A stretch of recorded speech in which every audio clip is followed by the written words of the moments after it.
Hey guys, welcome back to the Mind Body Broadcast. It's Marty and Austin again, and today we are going to talk about training intensity and differences between beginners, intermediates, and advanced. How they might apply training intensity different, or even just perceive intensity Absolutely. between.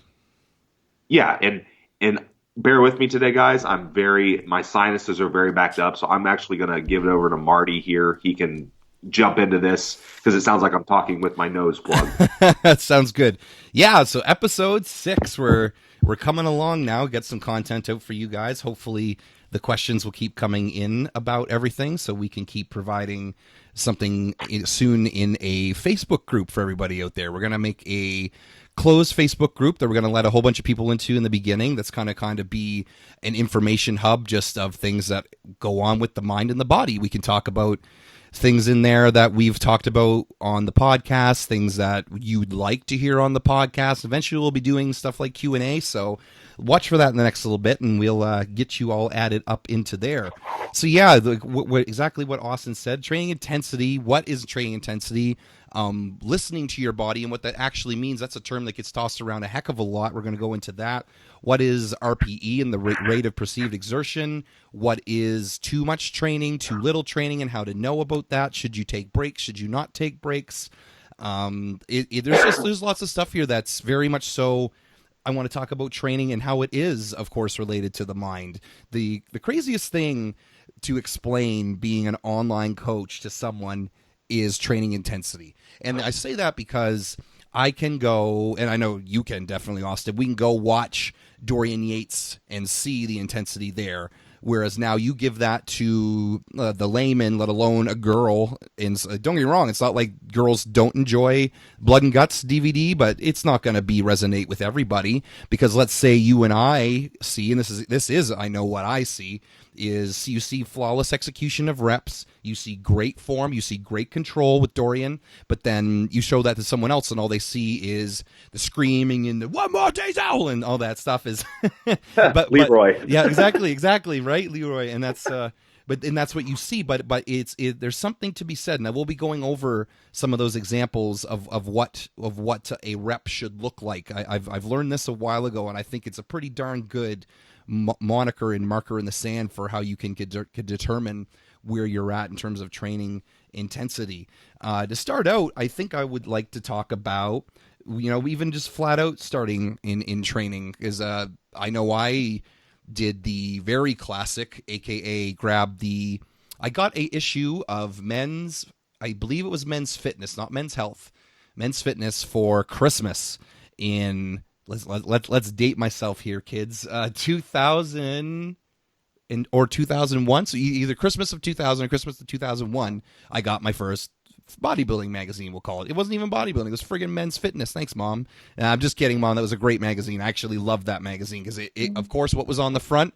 3,700 ways to build your arms or something like that. And of course, right? In 5 minutes. It was magic. Oh, you know what? It didn't even say 5 minutes. It said 7 at that. We weren't at the 5-minute arm days yet. Those weren't out.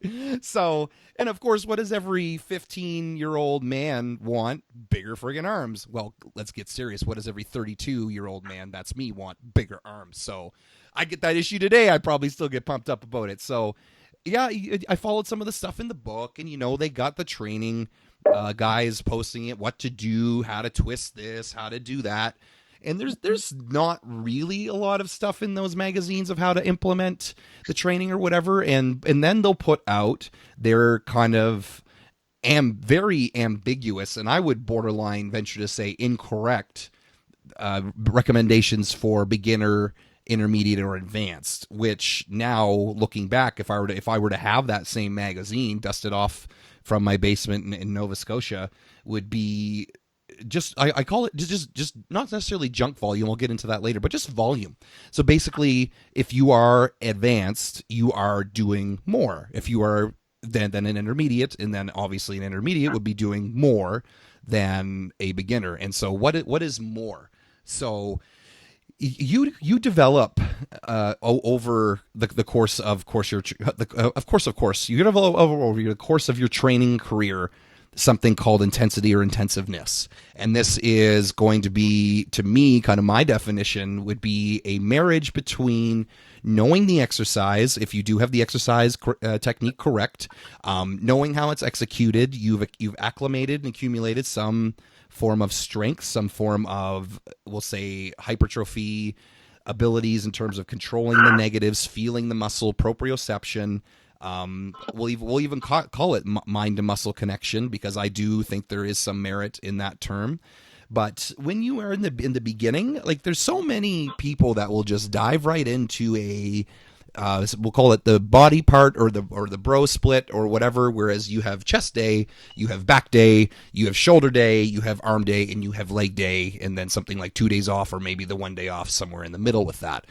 So it's not that is wrong. It's just, and this is, I'm going to try to give some perspective here of when you are starting out versus advanced, of what people don't necessarily will give you. And so in the beginning is, especially, let's say you were a grade 10, you're a 15-year-old male, and you've never been in the gym. Let's say you're not necessarily, or even if you are, geared towards, we'll say, natural strength or natural shape and size, is that you don't necessarily need an entire day for your chest or an entire day for your shoulders at that point.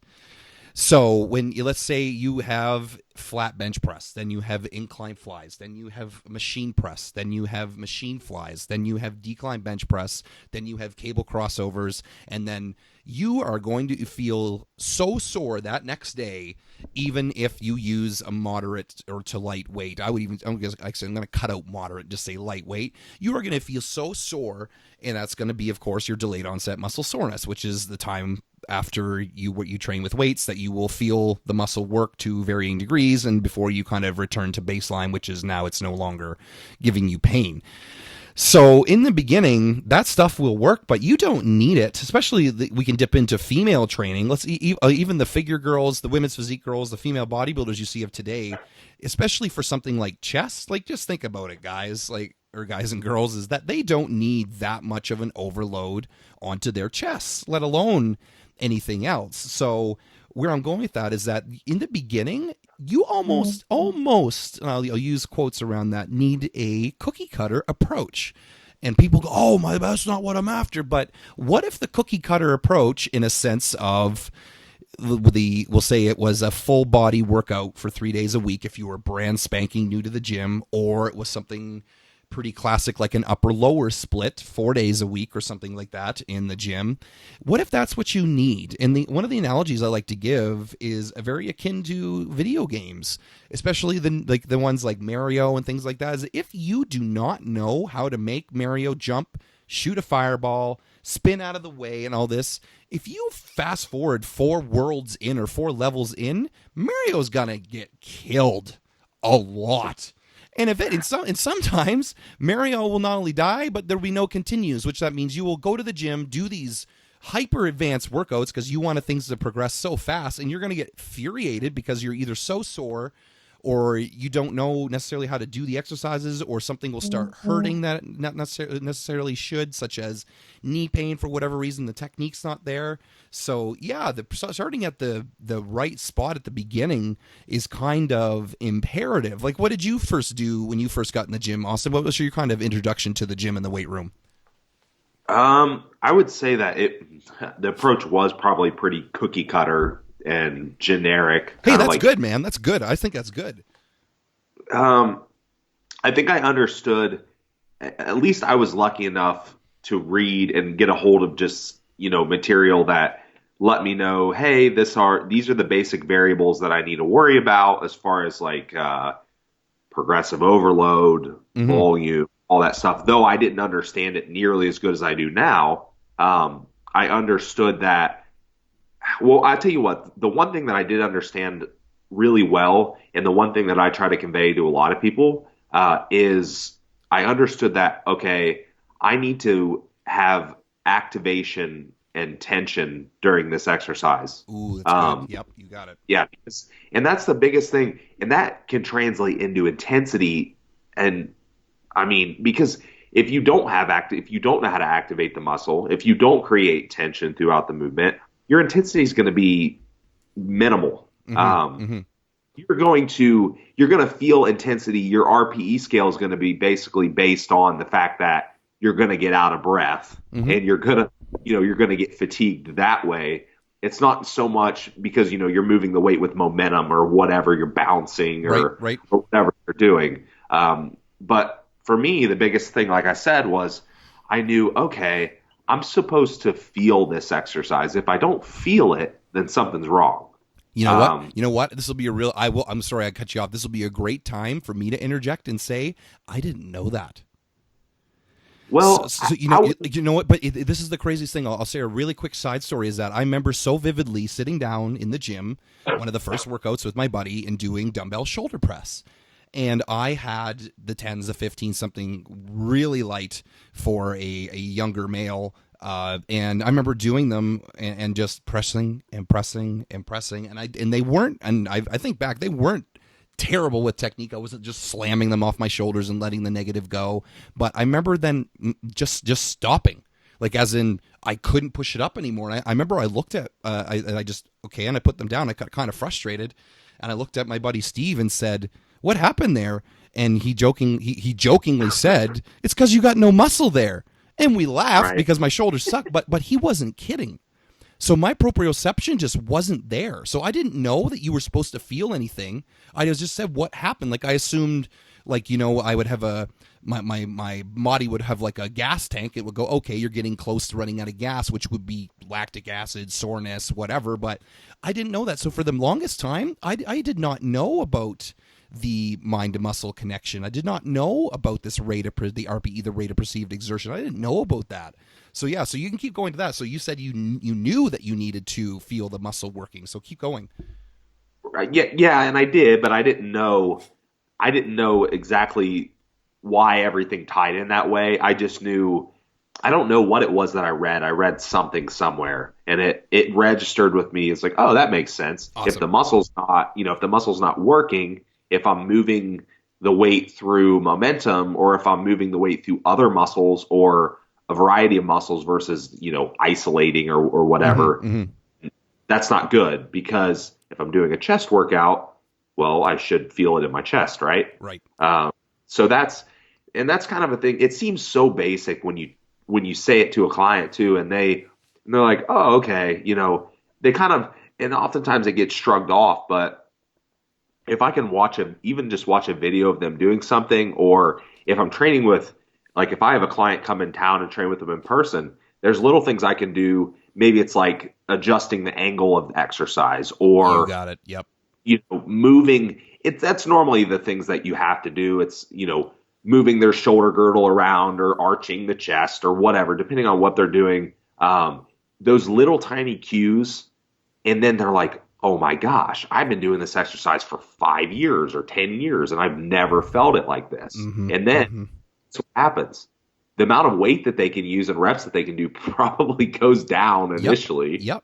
Um, and they'll build back up. Obviously, they'll build back up to it, but they're sore, and sure enough, things start progressing too Yep. because Yep. all those fibers are now awake. Hello. No, that's right. So, yep. That's That the no, thing. go ahead. Go ahead. Sorry, cut you off. Go ahead. And like I said, how that ties into intensity is just the fact that you're gonna feel every rep. If you watch an advanced trainee train, you and and this was one thing when my wife and I met before, we first started training together. She noticed, she's like, how come your first rep almost looks as hard as your 10th rep? I love that you're saying this. Keep going. You know what I mean? She's like, you look like you're dying on every rep through the set. And if it's a high RPE, if it's supposed to be like a 9 or a 10, then yeah. I mean, every single rep, if it's executed and there's tension, then every single rep is going to be hard. It's not like, oh, if someone says, I don't even feel it till I get to like rep 15. I'm like, well, at that point, I know that they're not activating the tissue. Okay. Yep. So this is that, like, man, and I will say, ladies and gentlemen of the audience, that we don't talk too much before these podcasts, and this is gorgeous. This couldn't have been more awesome. That is literally the biggest point I wanted to make. and that I try to convey to my clients is exactly that. And so I'll break that down for you of what I've seen over the course of my coaching career with not only myself, but with obviously numerous clients, is that the beginner will kind of, even upon instruction, like let's say you're told the classic, which is lower, slower, and then, drive it or give it a good oomph on the way up. Okay. On the positive. So let's say bench press. And so coming down, control, touch, blast, coming down, control, touch, blast, coming down, control, touch, blast. Usually the reps will look fairly similar. And so, and they not necessarily going to be hard or not necessarily going to be easy, but where the brain will go and where the body will go is that probably, let's say it's a set of 10. The first 6 will usually be very easy. And, I'll say that 4 to 6 will be very easy. Then probably 4 to 8 will be a little bit more difficult. And then the last 2 will be, I won't say failure, but I'll say struggling. Let's say this is ideal introduction to the gym. So there you go. And then you put the bar back and then you kind of sit up off the bench press and you're just existing. Okay. So that's your beginner, and that's kind of what to expect. You may, okay, yeah, I did feel that, blah, blah, blah, biofeedback's there telling you did something. Next day, you might be varying degrees of soreness depending upon how much weight you used.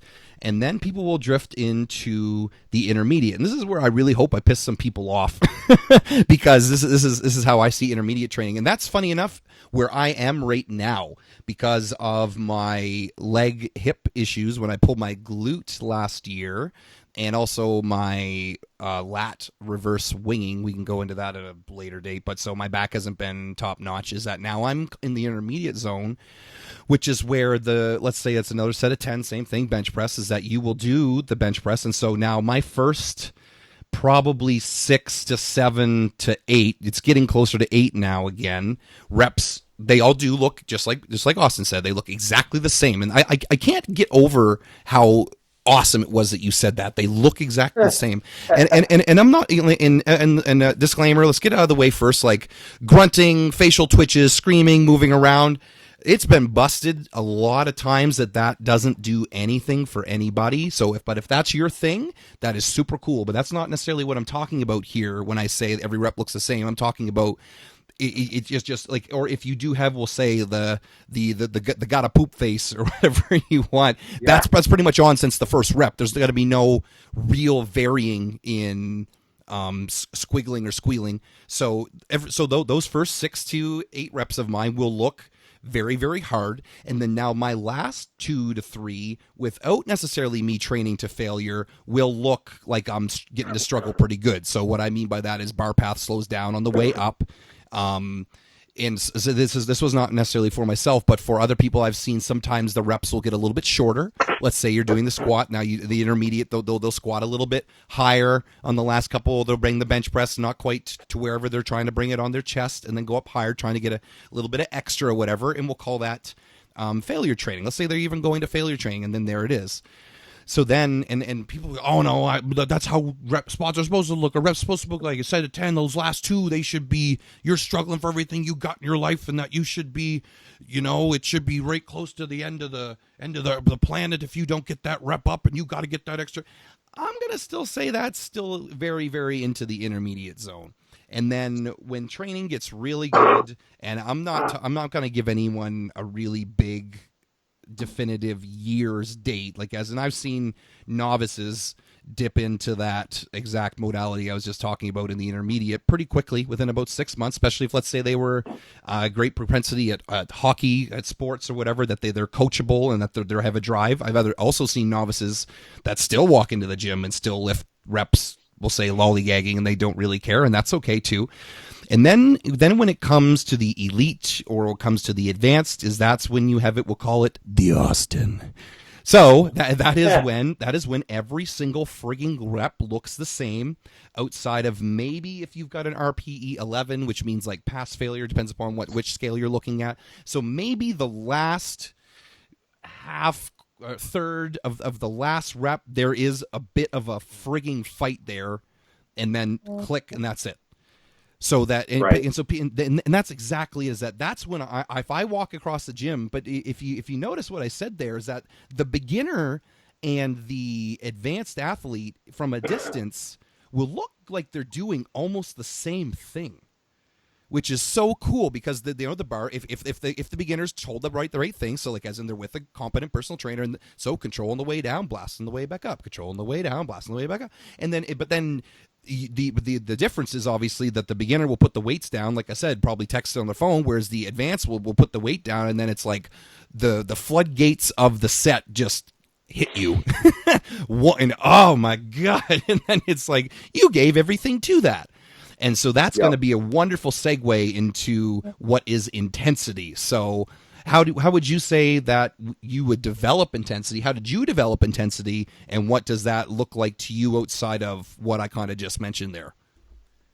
So the activation thing, like I said, that was probably one of the biggest things, and what I noticed with most people that helps with developing intensity, if you will, just because if you don't have that, no set is going to be as intense as what you're describing for the advanced trainee. It just won't. Yep. I mean, because you won't have that rep 1 through 10 being challenging, because, the only thing that you're really feeling is you don't feel it by rep 10, because all you're feeling at that point is just lactic acid building up. Yeah, exactly.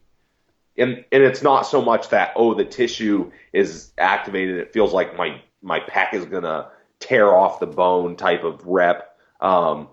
So once you develop that, and don't get me wrong, like if I notice that someone just chronically, they just like, I can't feel it, and I can just get the cues that their activation is just really poor, I'll take a step back and I will do an activation phase, quote unquote, or I will do things like pre-exhaust, until they can at least figure out how to activate the muscle.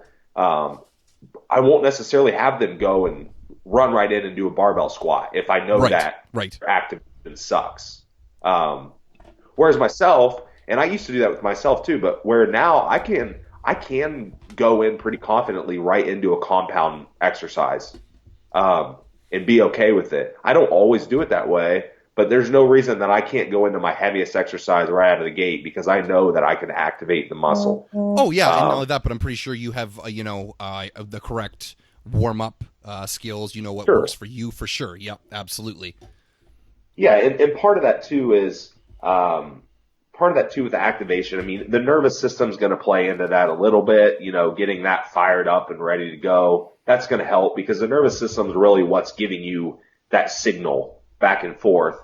It's, hey, muscle, wake up type of thing.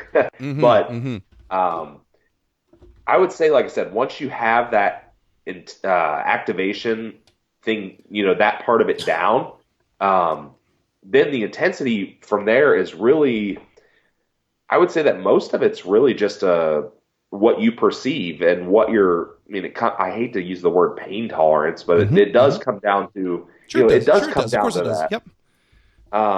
Whereas that's where the RPE scale gets tricky, because, rate of perceived exertion, So with some people, it's hard to say, do an RPE of 10 on whatever exercise, unless it's like a low rep set. Because on a low rep set, hey, once you hit mechanical failure, the weight stops moving. It just is not going to move. That's exactly it. Yep.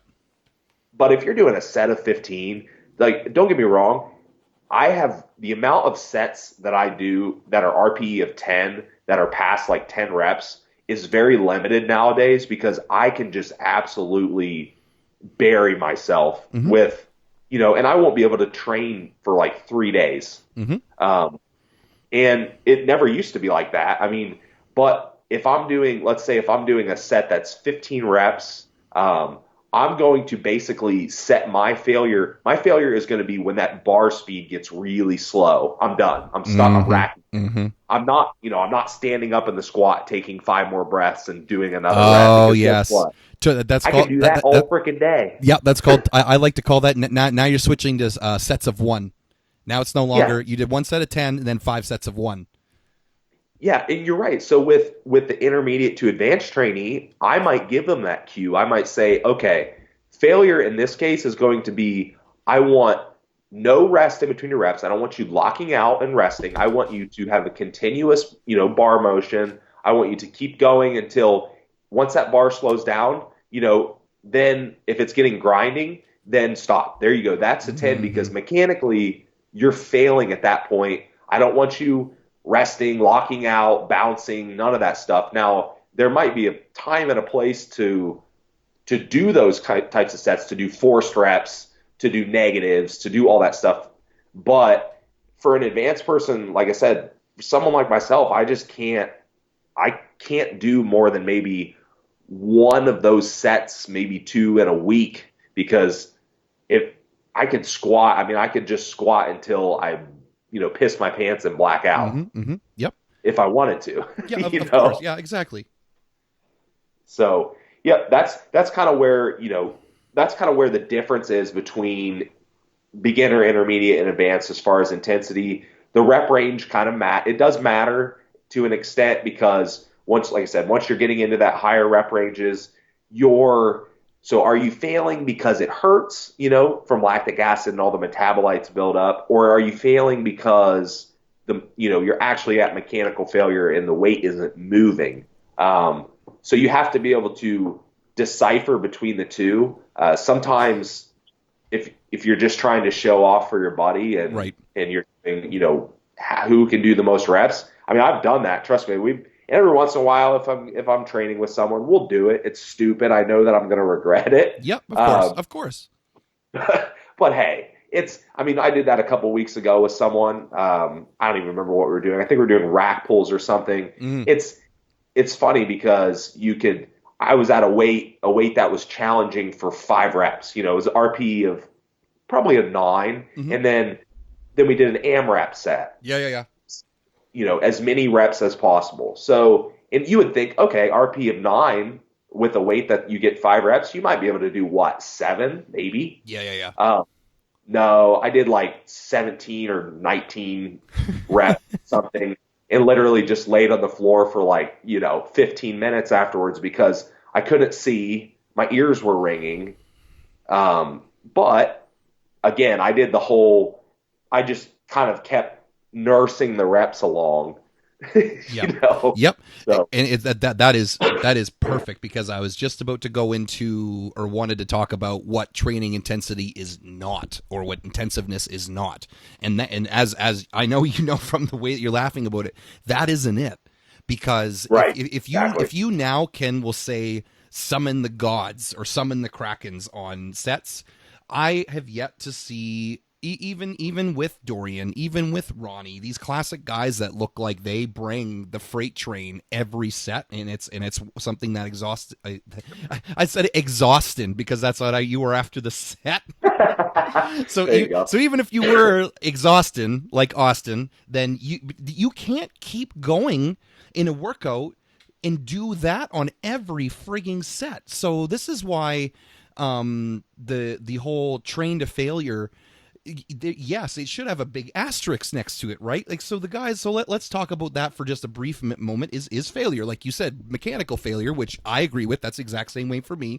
Is that as soon as it goes down, and so here are the reasons why to stop at failure, or we'll say not go too far past failure unless it's very, very asterisk-y and it's written into your plan, is because not only is you're now losing the tension on the muscle, but you're going to potentially be working other muscles that shouldn't be doing that movement. For instance, let's say bench press, and you are trying to use it for predominantly for your chest. Well, now your shoulders and your triceps are going to try to help out more. Potentially the angle is going to change. So now the elbows are going to start naturally tucking a little bit more, which now they're helping out. So now you're not really getting more of the chest stimulus, and it's kind of backing off. It's like is switching out a battery pack. So now the other battery pack is kind of come in to try and help. But then you really set yourself up for with the wiggles and the giggles on the reps when you start squeaking around to really do some some bad stuff injury wise. Because, let's say you've got one shoulder or one scapula that doesn't work, and now you shift over. One of these times, because I can tell you, I'm almost certain that's why I have this subluxation on my left clavicle, was doing just some of that Superman stupid stuff. Is that the come on, man, one more, and you just push, and eventually you shift over one too many times, and then pow. And that's not worth it. And so I really have a beef. I keep pretty quiet about it, but I have a little bit of a silent beef with the always to failure or the always to pass failure. But then again, what's their definition of failure, like you just talked about, right? Like I have the same one as yours, is that last rep, the bar pass slowed down ever so slightly, and then nope, that's it, I'm done. That is my definition of failure. So and then so we have the programs, I say, with the asterisks. Like the ones that come to mind are something like dog crap training, something like anything that Jordan Peters has been doing lately, sometimes with Scott Stevenson. Any of these, we'll call them power building, different modalities of training, but they're so geared around that they have the, we'll call them the power sets or the pass failure sets. But they also, if the program is done right, they have the backup stuff built into there. Like I remember, because it's so neat to see the dog crap training or DC training coming back around again, because I followed that stuff on Skip's Intense Muscle for years. I thought it was the coolest thing, but people don't get it that it's one exercise for body part. Right. And so, right? So you go ahead there. Would you have to add? Well, and two is that it is low. I mean, your working sets are low volume. That's right. Yeah. Too is that you are doing plenty of warm up work, plenty of call acclimation sets where you're working up to the working weight. Mm-hmm. So the whole workout isn't just go kill yourself. And, no. Yep. And that's exactly it. So then, what I was going to say is, if you think, just like Austin gave us a beautiful example, is that when you finish that one set, that's it for the day in terms of back thickness. So then you can afford to take that look, because now you've only got, I think the original dog crap had like what, chest, shoulders, triceps, and then calves and biceps were on the next day with legs. So there's not a lot of stuff on. So if you only have to get through 5 exercises, you can afford to do 5 of those with exactly. Right. And I'm really glad you brought that up. We'll call them the feeder sets or the acclimation sets. And let's go back. I'll keep referencing Dorian Yates's Blood and Guts. No, the Mind Body broadcast does not make any money, financial compensation off of sales of the Blood and Guts DVD. But go check it out. At least YouTube it a bit. But the one that sticks to my mind is his incline bench press. Is that, and this is why, especially for another moniker we can somewhat say for bodybuilding is strength. It's not the end all be all, but of course it does help. So if you go look at that, a lot of these guys don't realize what goes into these acclimation sets. They just hear of the one all out powerful set. But in Dorian's DVD, when he's doing incline bench press, he does, I don't even know if he does just the bar anymore now that I think about it, but he does his really long ballistic warm-up, and then he does about 8 to 10 with a one plate. And here's the other thing, I'm glad I'm talking about this, is that set still looks like his last set. So every rep of every set looks the same. And this is what you see guys jump on the bench press, grab the bar, and do like 50 machine gun reps with just the bar to like warm up or something. Right. Which that's not how you should warm up, in my opinion. That's a whole other discussion for another day. But so then he'll do the 8 to 10, with the controlled and push. Bar goes back. Then 2 plates. Controlled, bar goes down, bar goes up, bar goes down, bar goes up for about that. Another, I think, 6 to 8 then. Now 3 plates. Then he does about 4 to 6 reps, maybe 5 reps with the 3 plates, puts it back. And now we have 4 plates, and there's the set. Now, do you guys really think that was just one set? Because exactly, that's the point. Is no. Upon watching that, if you because that's what's so gorgeous, and I bet you've had this thoughts too if you've watched that, Austin. Is that no, it's not an instructional DVD in a sense of there's no one talking saying here's what Dorian's doing, but it is instructional in a sense of if you know what to look for, you can go, oh, there it is. That's what. Especially if you were only told that Dorian Yates does one set for each exercise, or like one powerful set per exercise, not per body part. And they go, what? Only 3 sets for chest or 4 sets for chest? No, just that 3-plate bench press with the intensity that he does it at is beyond my max set. So why do I think I can do? I warm up with the 25 a plate, and I go to 2 plates, and I'm good. Not a chance. It's not even close to the intensity that he brings to even those warm up sets. Now they're not 100. So for instance, that 3 plates, when I said he does that 3, 5, 6 or whatever, he could probably bang out 15 if he wanted to, but that would take away from that powerful set. So that's kind of something that I really wanted to touch on, is that failure has such a wild connotation about it, and how if you are going to look into that style of training, I keep using your example, man, that was perfect, is that there's no way if you brought it to, we'll say, real, true past failure, that you can get up and do something else with even 75%. Especially if you said it was rack deadlifts or deadlifts, like a massive compound, get out of here. Right. There's no way you're going to be able to summon that kind of energy for the rest of the workout, especially if that was anything close to the beginning, right? At the end, maybe that's a little bit better of a decision, but to go in, wipe the floor with yourself, and then expect to do a one-arm dumbbell row, could go and expect to do a heavier pull down or something with that kind of intensiveness, it's just not going to be there. So this kind of sets us up for another episode too, where we're definitely going to have to talk about how much is too much, like talk about sub-maximal training when, Sure, you know, programming all that stuff in there for different people that have different recovery capacities and things like that. But, oh, you know what? Here, yeah. so before it goes out of my mind, I exactly is that I will say this, is that just because you looked at Dorian's training or whatever, you looked at Austin's training, and we failed at here, we felt this here, we felt the soreness there, it doesn't mean it's even gonna be close to you for that. I love that you said that, because that's it, man. Like I know, for instance, let's say someone does their arms 3 times a week, and for whatever wacky reason that I don't got science to back it up, and I never will, that is the only way their arms grow. And then there's other people that if they do even arms a couple times, a couple exercises for arms outside of the ancillary work, such as it's getting worked on the bench press, it's getting worked on the rows, and they even touch their arms, they shrink because it's too much on the arms. Like that's a whole other ball of wax in a sense. I'll steal your saying there, because you can't grasp that until you feel that, biofeedback. If you do a back workout and you literally are into the intermediate, into the advanced, and you feel wrecked for 5-6 days, that's not good, right? That's too much. And so then your back is going to be barely recovered for that next workout, let alone you're using other energy systems and the energy tanks to do the other workouts, because you're not just training back. So yeah, you got it. You're going to have to pay attention to that stuff. Thank you for that. Yeah, and that's a whole, that's like kind of a different topic, like regulating intensity, how much is too much. Because I think that a false idea that people get a lot is something is not productive unless it's at failure or that's right. whatever. So, and that's why, like you said, when you're watching the Blood and Guts DVD, all of those acclimation sets, we'll call them.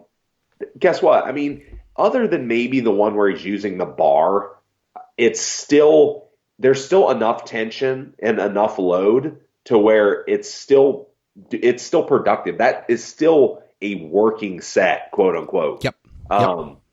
Because, you might read programs, and people write stuff differently. Some people, if they write a program, they might only list the working sets. That's right. Or it looks like on paper, this is only X number of sets. It doesn't look like much. Well, in reality, wow, I'm thinking, okay, especially on a compound exercise, let's say it's a deadlift. We'll say a deadlift or a squat, I mean, even a bench press, but you are doing a pretty good amount of weight. You're not just, if you're squatting 3 plates for your work set, you're not just throwing 3 plates on the bar and doing your 3 sets of 8. No, especially if it's at the beginning of the workout.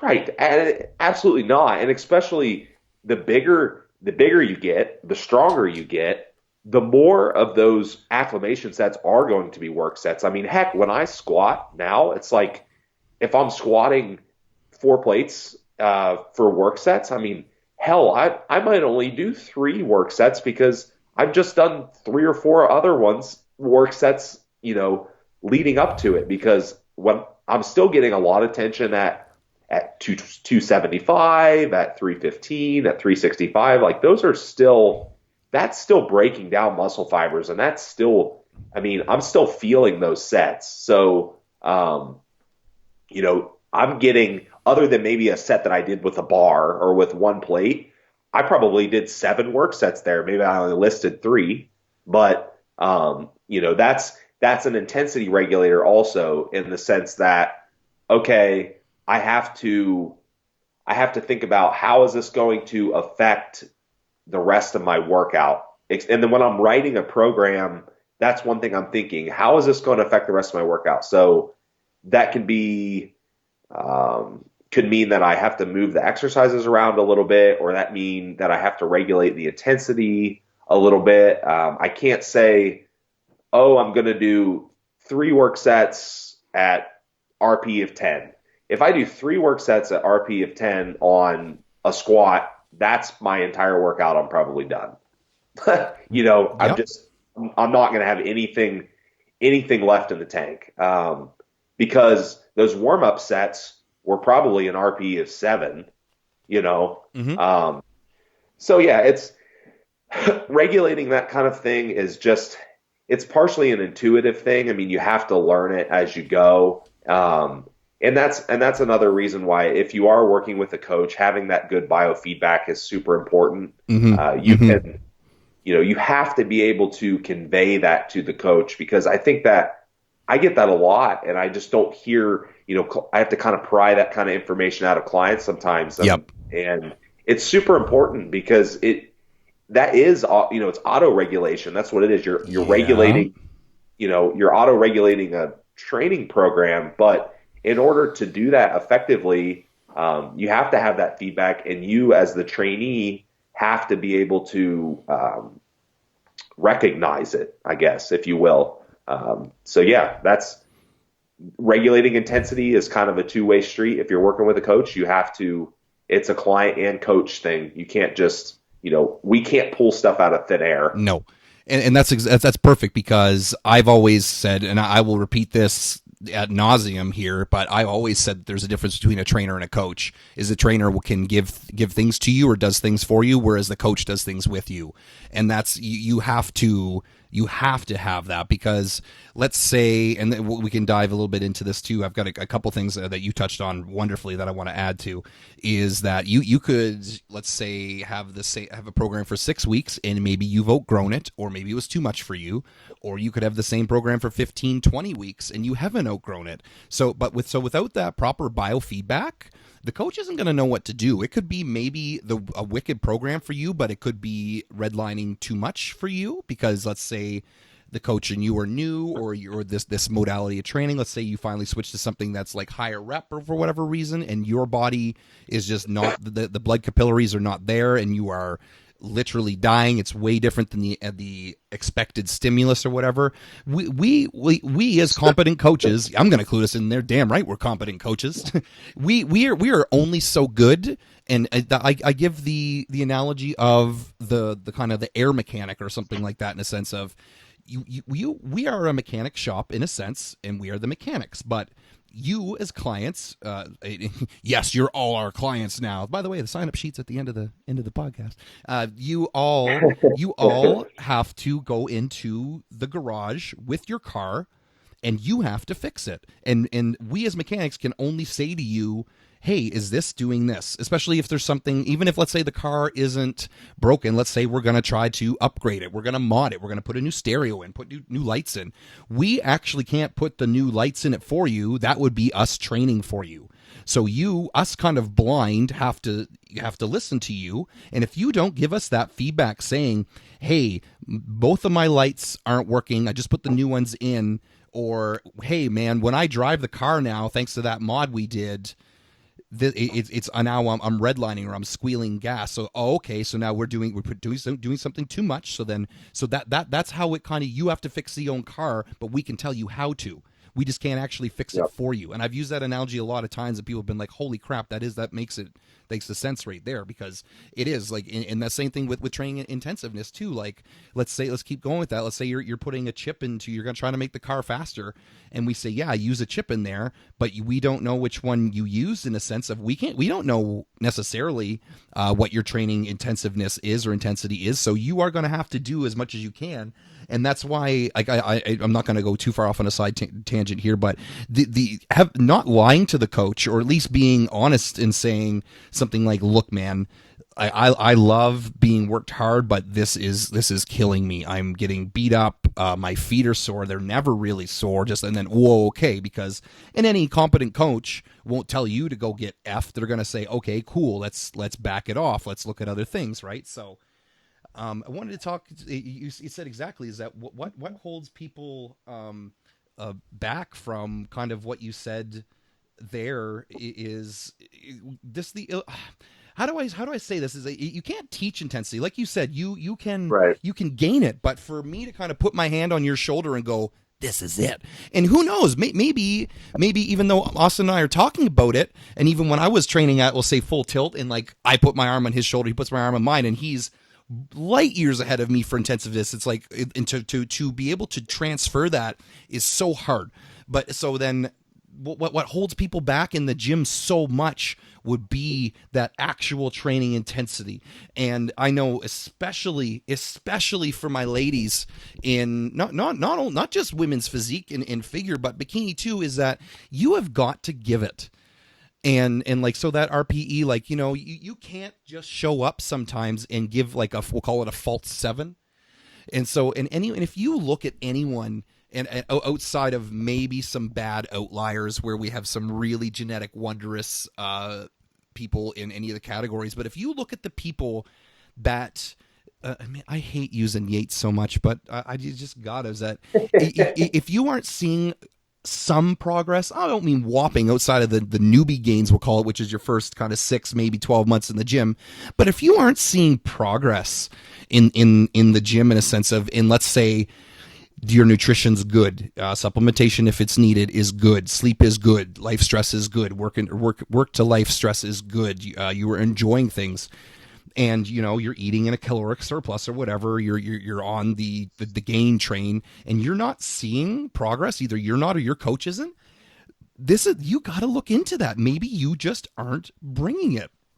So, yeah. and that's I wrote a little piece about that called, I think it was called Training Intensity versus Insanity. And the insanity is that because you'd be beating your head against the wall trying to do these workouts, but you're not putting enough oomph into them to see any kind of results. And especially past that, first or second year, you are gonna have to do something. And this is gonna go beautifully into what I just remembered about how you said that you did. I'm just gonna use an ambiguous term: 7 total sets for your squats. Let's say it was 4 working sets and it was 3 feeder acclimation sets. So, but that's also now advanced. Right, because like that's adding in the volume without it. Let's say if you, like 2 years ago, let's say Austin was at 5, so 1 warm up set, or let's say 4 years ago. I don't know how long you've been working out, Austin. I completely forget. But way back in the day, you only needed 5, or only could do 5. Not even so much needed, but now, so there's that extra 2 sets in a sense, and not only that, but then also how much you're bringing it to the sets, and how much more focus, concentration you can bring. That's being advanced. So now that's adding, like, I'll call it correct volume. And then I'm going to talk about where training intensity is not, and that is something that has been popularized, at least to me, called junk volume. And I've actually said this probably to 5 of my girls here the past little bit, and then a couple, actually 2 of the guys, and they would say, yeah, I didn't really feel like I was worked out hard enough, or give me something like that. So I added in some stuff at the end. And I got to be a little bit more confident that, like, I know where someone would be at. So I have been wrong. I'm not saying Marty is God, but I am saying I've been wrong. And I am saying that usually I can gauge someone's intensity level, especially if they've been working a bit with me. I've given them what I feel they were at before. They've done good, okay, and then they say at the end of the workout, like, yeah, oh, I didn't feel like had worked hard enough or worked out enough, and then I add a little bit in there, and so that immediately makes me think, damn, I think I overshot their advancedness in a sense of maybe I thought they were at an 8 out of 10 in terms of how much they could bring it, but maybe they're really at a 6.5 or a 7. So junk volume would be yeah, exactly that, would be adding in exercises to add in exercises. And you'll see this with people that have these laundry lists of programs of exercises, reps, or whatever, that the first 2, maybe 3 exercises are basically glorified warm-ups, so that the last half is when maybe there's some productive work going on. So everything is now pre-exhaust. So how Austin said he can bring it on that first exercise for like squats, whatever. It doesn't even need to be squats. It could even just be curls, but you got to bring it from the beginning. Why would you not write half of the test, or at least answer half of the test untruthfully, when you had more time to get it better? Like, it just doesn't make any sense. You're not going to go anywhere, and then you're going to get frustrated. And then, but that's a very key marker for me, is when people say, I feel like, or I did add in, which, come on, everybody, you should be talking to your coach about before you change anything anyway. Why did you hire them to begin with? But when they feel the need to add that in, sure, we'll have a chat about it. Maybe I was wrong, and I'll use my same scale. I thought they were an 8 out of 10. Maybe they're 8.5 and they're a 9 in for some reason. But even so, don't add in a whole bunch of stuff, or don't have your workouts be so long and full of things that you need to do all these extra reps to get the finishing pump or the burner sets or all this stuff. I think it's just so far out there. And then it's gonna be a matter of trying to, how do I word this? Working the program, because like that's exactly it. I heard a quote before that said, I can only make the program, I can only program the work, you have to work the program. And I love that, you know what I mean? And I talked to you before we came on here, Austin, is that I had that example of where one of the more famous coaches I had, Scott Abel, he gave the same program to 10 trainees, 5 advanced, 5 beginner. And in 30 minutes to 35 minutes, the beginners came back with the program and said, I'm done. And Scott just kind of smiled. And then in about an hour and 15, an hour and 30, the advanced guys came back and said, I can't finish this. This is too hard. So that is something to be said in terms of how much they can bring it, what you can summon for that set.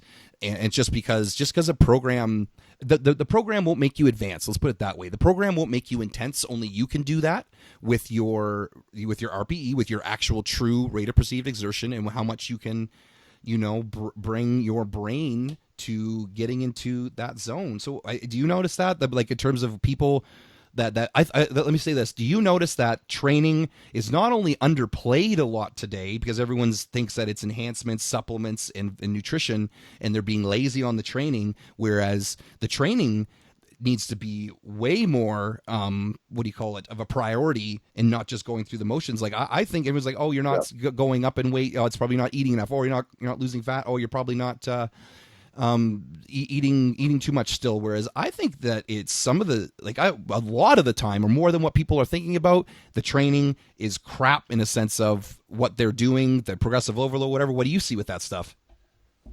Yeah, no, you're right.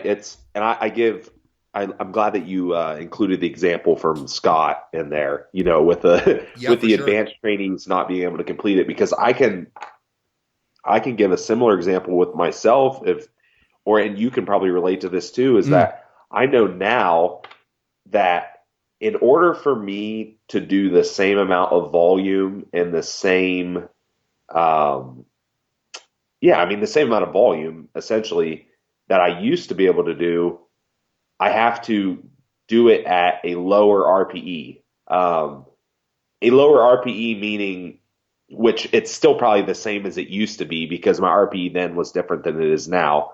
But, I can't, my workouts, for me to even get much over an hour and 15 minutes, it's just not even, it's hardly plausible anymore because of how intense everything gets. And it's funny because I always tell people, if you're in the gym and you're training for 2.5 hours, unless you're maybe a power lifter and you're with a group of like 9 people hogging the squat rack, and you do one set every, 8 minutes, Um, Outside of that, I mean, your training, it shouldn't be that long. And it will probably, I know that there was even a point where I actually had to decrease the amount of weight I was using. I'm stronger than I was when I started now, Hmm. but in the middle there, I actually got weaker because I was just like, my activation and intensity was so good.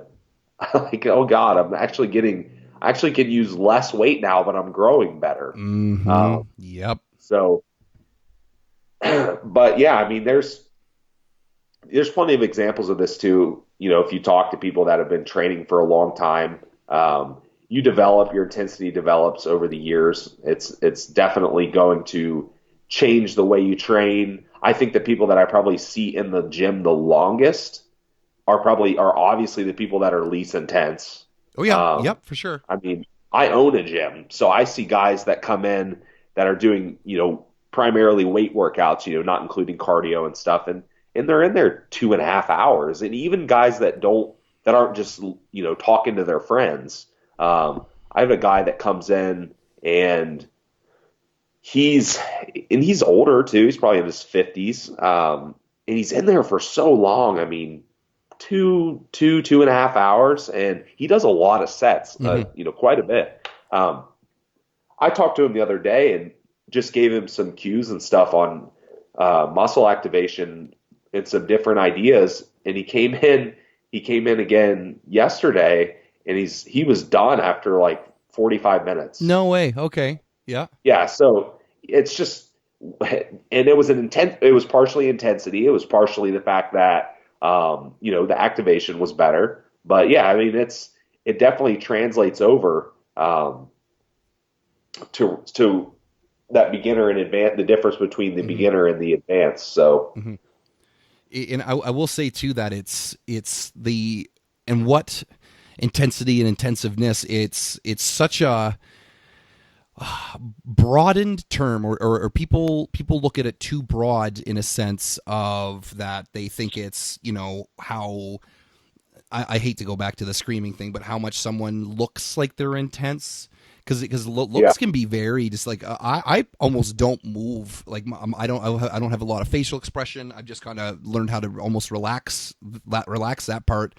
But it's also it's in there's intensity in keeping the technique where it should be. There's intensity in keeping your rest breaks to what it should be or whatever like that. There's intensity in going with each rep to where it is. Like you mentioned, progressive overload. Like I think standard progressive overload, which is somehow some way do more each workout that works for almost every beginner. Well, okay, it works for every beginner. I'll be very definitive with that. It works for every intermediate, but then progressive overload turns into something a little bit wackier when you get into that upper echelon of intermediate and advanced, whereas that could be something along the lines of like you just said there. That's a wonderful example, is that you had to back off, is that but that's where the CNS now has gotten to the point where it can now, since whatever you've been doing, it kind of has adapted to the progressive overload in a sense of now it can bring it more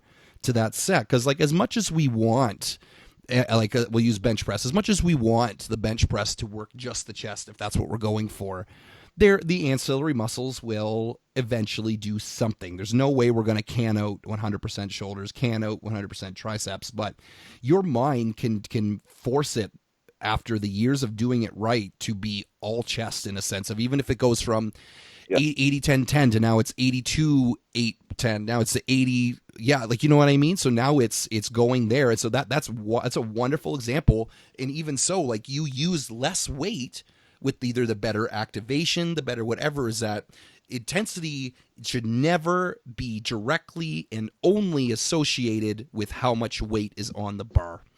Never. Like that is the most ass backwards, most incorrect thing, is that, or even that, or I've also heard people refer to intense is in that kind of 6 to 10, 4 to 10 rep range, like as in, oh man, that looks like an intense set. You go give me, let's pick a random amount of plates. Let's say you usually do 12 plates for 8 on the leg press.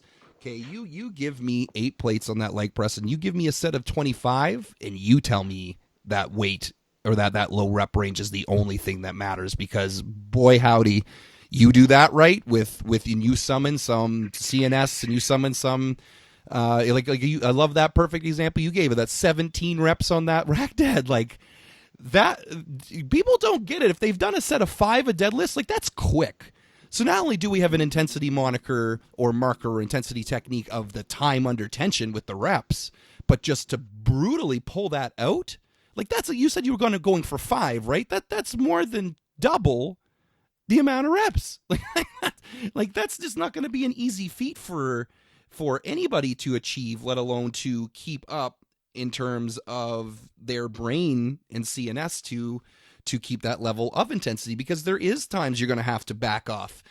So intensiveness is also not just going balls to the wall the entire time, because if you try to perpetually keep up full force the entire time, you will break down and you will have to, I don't know, you'll be almost into a forced off time, and if you don't pay attention to the monikers that we talked about in recovery, such as now, sleep is good in a sense of you're getting the 8 hours of sleep, but you're still feeling run over, run down. So now you're not going to be able to generate intensity, which could even have a hamper on your mood. So that's going to hamper your intensity. So no, just getting caught up in the weight that you can move, and there's so much to it. Like in Kai Green kind of goes way off in a couple areas with his what he believes that intensity should look like, what intensity is, and it is like, the whole, you need to get a little bit scared before the weights. That's what he thinks and stuff like that. But you are going to have to realize, based upon the training, based upon what you are able to bring, and knowing when to not do that full out all the time. For example, during, let's say you can't, for whatever reason, do a certain exercise and you have an injury and you need to do something else. Well, now there's no way you could bring that to what we're talking about here in terms of intensity. It's going to have to be to a scaled down level. So therefore you could do more of that stuff and then do not quite as much of the big stuff. But yeah, if we talk anything more about this here, Austin, I think we're going to transfer a little bit too heavily into training programming and what you should do optimally and ideally for you and your situation, which is that'll be a really good one when we do one on that. Yeah, for sure. Like we said, that's not really what we wanted to talk about directly today, because that'll be a whole different episode, and that will obviously take at least a full episode to talk about. So I'm kind of out of information at this point. No, yep, briefly, I'll kind of wrap it up. Is that people, if everything's going good, or even if anything, if everything is going good, or even if it isn't all going good, look into your training and look into the intensity. In a really good gauge, and it's not to put anyone down, is just to look around the gym and see who does a set, takes a break, does a set, takes a break, and now you can even look for what we just said. Do they look like they're a beginner? Do they look like they're an intermediate, or do they look like they're advanced? And it'll be pretty darn interesting that you to take a look at, just look around, be like, holy crap, I always thought that da.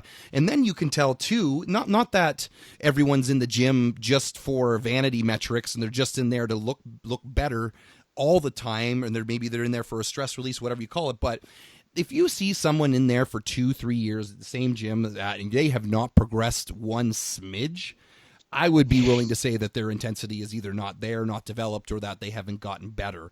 And that would be, to me, and without these sleepwalking gym members, to me, that's very akin to playing the same level of Mario over and over and over. You already know where all the stars are. You already know which Goomba to jump on. To me, that's not it for me, right? Like a true maintenance, in a sense, you can always still work on something. Like and that's the beauty behind, we'll call it physique development, right? And not only that, but let's flip that too, is that maybe the mind is holding you back. Because the gym is a wonderful spot to generate intensity, and the gym is a wonderful spot to stress bust and whatever you want to call it.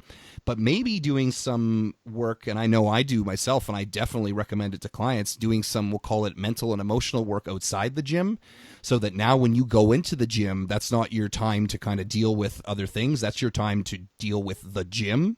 And that can really cascade your intensity too, whereas you're present in the moment and you are ready for those sets. You look at any of the people. I know Frank Zane did. I know that Tom Platz did. It was mental stuff, man. Some like Platz would talk about going over the workouts the night before in his head, what you'd visualize what he looks like squatting, the weights on the bar. He said he tried to put himself to feel there, and there's something to be said to that stuff. If you watch any of those guys training, those guys just weren't going in there and throwing the weights around. It was like a ballet. It was executed. Right, so that's intensity right there. That is prepping your mind and your CNS so that your mind will work with your body. Ta-da! Yep, and one thing to point out too in that prep phase, it's calm though. It is calm because it's super calm. A bad habit that some people can get into is overactivating their nervous system, with that intensity. And it's something that I had a bad habit of, and I still have to refrain from doing it. It's like if you have 30-minute drive to the gym, let's say, do you really want to beat your head off the steering wheel for 30 minutes to get yourself psyched up? Yeah, I'm glad you brought that up. It's because sometimes I want to, but other times I know that there's value in not doing that. And it's the same thing when you train in the gym. When you need to know when you're supposed to be intense and when you're supposed to shut that switch off, because as we'll probably talk about in the programming episode, that's going into overtaxing your nervous system and having the sympathetic nervous system overacting, and then you'll burn yourself out and yada, yada, yada. So know when to use the intensity and when to use more of a calm visualization. Absolutely. And one of the analogies I really like to use is almost think of that as like a pressurized, like one of those water guns or whatever. Back in the day is like, let's say you have the water gun filled up in like the super soakers and you put a pump. So every moment that you're quiet and that you're preparing, not necessarily quiet, but like you're not raging out and bouncing off the wall or whatever, but it's like adding pumps to the water gun. So but by the time that you sit down, you literally, the water goes further, which is you've generated now more pressure, more intensity. Now this is not to say take a shit ton of time in between your sets, but this is you're mentally we'll say putting pressure to your mental super soaker, let's call it. Because if you are, and I've even found this for myself, and I'm still bad for it, especially with clients close to shows, is that I've texted in between sets, but it's part of my job. But then I say to myself, well, so is looking good.